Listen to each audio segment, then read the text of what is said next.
大家好，我是丽丽，很高兴今天又跟大家见面了。今天呢，我想跟大家回答的呢，是我的微信群里面经常有房东朋友们问的一个问题，就是说呢，他跟租客签了1年的租约，但是呢，他们只住了几个月，就有情况发生，他们要退房，要提前搬走，这个应该怎么办？对我来讲呢，当然这种情况呢，在我自己的身上也发生过。我自己是这么处理的呢？首先呢，我们还是回到了作为一个房东，我们应该有什么样的一个理念和心态？也就是说，我当时讲呢，就是大家要把这个管理自己的出租房当做一个生意来对待。首先呢，我们要做一个最坏的打算，也就是说呢，当我们的租客提前搬走，我们有可能有这个租金的损失。好，首先我们知道啊，从租约的规定来讲，如果是租客跟我们签了这个固定的1年的合约，他如果在这之中毁约的话呢，从法律上，从我们的租约来讲呢，我们首先房东需要做的呢，是马上要去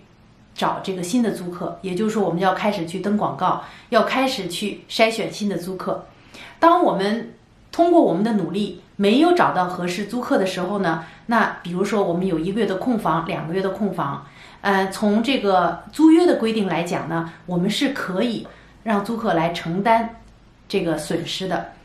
但是大部分情况下呢，因为当租客搬走之后，我们很难能够来追回这笔钱。还有一个比较普遍的问题呢，就是房东朋友们讲呢，那如果是租客违约了，他提前搬走，我们的这个半个月的押金是不是应该退给他？我自己的处理方法呢，通常是这样的：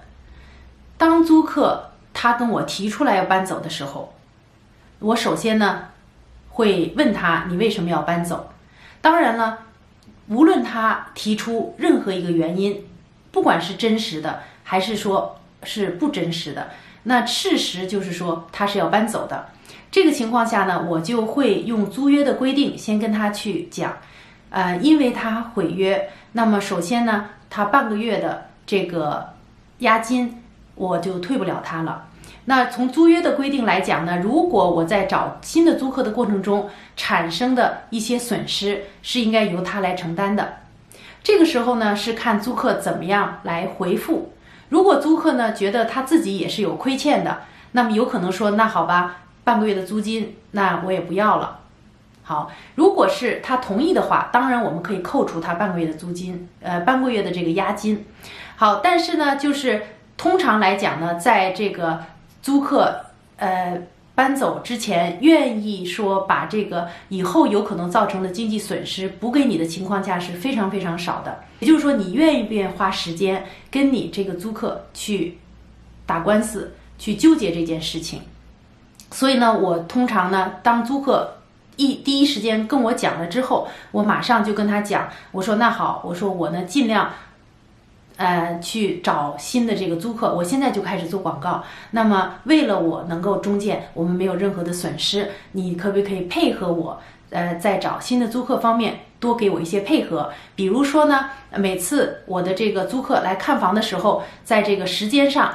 你可以稍微配合一下我。另外呢，就是每次租客来看房的时候，你能不能把房间打扫得干净一些？还有呢，就是一定要提醒这个租客，当他在搬走之前，一定要预留一些时间来进行这个打扫的工作。我们房东要比较早一点的进行这样的安排，也跟租客讲清楚。好，那就是说，